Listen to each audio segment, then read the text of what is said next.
Your inner child is a part of you that's formed in the childhood and lives with you or inside of you today. And one of the main things that understand that it holds your most the earliest emotions, needs, beliefs, memories, and ways of relating to the world and to one another.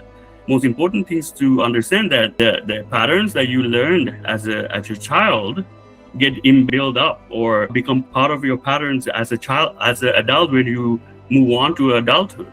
So that's one of the things that you will see is that some of the things that we're not sure why we do certain behaviors, certain actions that sometimes we still maybe bringing from our parents are coming from our inner child. So it is something to understand. It is actually an aspect of our mind, because understanding the subconscious mind will really help you understand how your inner child works. And you will see that our inner child especially defines a lot of the habits we have when we're going through stress, anxiety, when things don't really go our way. So it's important to understand the relationship between our subconscious mind especially and the inner child.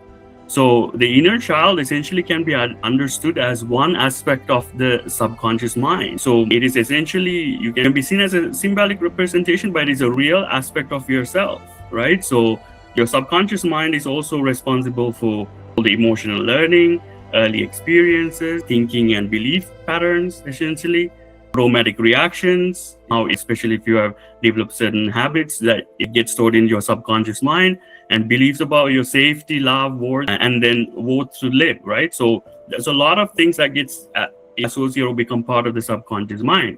The key to understand is that your inner self or inner child is actually part of this subconscious mind, because it holds that information that you learned when you were maybe the child or teenager. Sometimes it can be included even young adulthood. It can be considered part of the inner childhood experience, right? But there's a lot of, essentially the key thing to understand is that there's a lot of emotions, memories, habits that are either painful, sometimes positive, sometimes playful. Memories are associated with this aspect of the mind.